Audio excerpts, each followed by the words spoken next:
Hey guys I am Rifat welcome to another new video. বন্ধুরা আজকে আপনার সাথে পরিচয় করে দেব ফেসবুক মেসেঞ্জারের একটি সেটিংয়ের সাথে, যে সেটিংটি ইউজ করে আপনারা যদি কারোর সাথে অনেক আগে কোনো চ্যাট করে থাকেন বা কারোর সাথে যদি আপনারা দীর্ঘ সময় যাবত 2 বছর 3 বছর যাবত চ্যাটিং করে থাকেন এবং এই 2-3 বছর চ্যাটিংয়ের মধ্যে কোনো একটা টাইমের কোনো একটি বিষয় নিয়ে যে চ্যাটিংটা করেছিলেন বা যে কথাবার্তা বলেছিলেন টেক্সটের মাধ্যমে, যদি আপনারা সেখানে সেটা বের করতে চান তাহলে আজকে ভিডিওটি আপনার জন্য।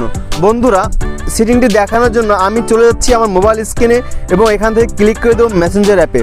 মেসেঞ্জার অ্যাপে ক্লিক করে আমি এখান থেকে নিষ্পাপ আরিফ এর প্রোফাইলে ক্লিক করে দিচ্ছি। এর প্রোফাইলে ক্লিক করে এখান থেকে আমি ক্লিক করে দিচ্ছি উপরের দিকে ডান পাশে যে আই বাটন আছে সেই আই বাটনে ক্লিক করে দেখেন বন্ধুরা মোর অ্যাকশনের আন্ডারে লেখা আছে সার্চ ইন কনভারসেশন। তো সার্চ ইন কনভারসেশনে ক্লিক করব। এই সার্চ ইন কনভারসেশনে এসে আপনারা প্রিভিয়াসলি মনে করেন যে 1 বছর আগে আপনার শোরুম বিজনেস নিয়ে বা কোনো একজন ব্যক্তি, যেমন অ্যালটন নামে একজন ব্যক্তিকে নিয়ে আপনি কথা বলেছিলেন, যেমন আমি নিষ্পাপের সাথে অ্যালটন নামে একজন ব্যক্তিকে নিয়ে কথা বলেছিলাম। যদি আমি এখন সেই কথাটি বা সেই আলোচনাটি ফিরে পেতে চাই বা আমি দেখতে চাই, তাহলে আমি যেটা করব সার্চ ইন কনভারসেশনে এসে আমি লিখব অ্যালটন, ALTON। অ্যালটন লিখে যখন আমি সার্চ করব তখন কিন্তু আমার সামনে দেখেন এই অ্যালটন নামে যে টেক্সট ওর সাথে আমি লিখছিলাম বা ও আমাকে লিখছিল সে কিন্তু চলে আসলো। আমি এখন ক্লিক করলাম এই অ্যালটনে। ক্লিক করলে দেখেন বন্ধুরা আমাকে কিন্তু নিষ্পাপ আরিফ অ্যালটন নামে একজন ব্যক্তির ফেসবুকের একটি স্ক্রিনশট আমাকে পাঠিয়েছিল। ফেসবুক একটি স্ক্রিনশট পাঠিয়েছিল এবং এখানে আমরা কিন্তু কিছু কথাবার্তা বলেছিলাম এই অ্যালটন নামে যে ছেলেটা আছে তার সম্পর্কে।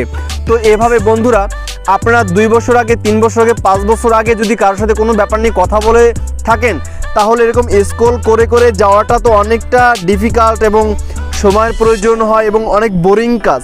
তো এই বোরিং কাজ থেকে বাঁচার জন্য আপনি ইউজ করতে পারেন সার্চ কনভারসেশন অপশনটি। আমি প্রথমে দেখে দিচ্ছি আই বাটনে ক্লিক করে সার্চ ইন কনভারসেশন। এখানে এসে আপনারা যা কিছু সার্চ করবেন সেইগুলো কিন্তু এখানে চলে আসবে। যেমন আমি এখানে আরেকটা কিওয়ার্ড লিখতেছি, এখানে আরেকটি কিওয়ার্ড লিখতেছি কই, KOY। কই লিখে যদি আমি সার্চ করি তাহলে দেখবেন এখানে কই লিখে এখানে যত কয়বার টেক্সট আমরা করেছি সব কয়বার টেক্সট কিন্তু এখানে চলে আসলো 1 2 3 4 5। তার মানে এই পর্যন্ত নিষ্পাপ আরিফের সাথে কই এই কিওয়ার্ডটা দিয়ে আমরা চ্যাটিং করেছিলাম মোট 5 বার। তো বন্ধুরা আশা করি আপনারা বুঝতে পারছেন এই সেটিংটি কতটা হেল্পফুল। আপনাকে আর এখন থেকে স্ক্রল করে করে পিছনে আর গিয়ে কোনো মেসেজ চেক করতে হবে না। আপনি যা সার্চ ইন কনভারসেশনে যে কোনো জিনিস লিখবেন এবং সেটা কিন্তু চলে আসবে সরাসরি এবং সেখানে ক্লিক করে দিলেই আপনাকে ওই পজিশনে নিয়ে যাবে এবং আশপাশের চ্যাটিংগুলো আপনি ওই টাইমের চ্যাটিংগুলো দেখতে পারবেন। আজ এ পর্যন্তই বন্ধুরা, দেখা হবে পরবর্তীতে অন্য আরেকটি ভিডিওতে। সে পর্যন্ত ভালো থাকবেন। Till then take care, by.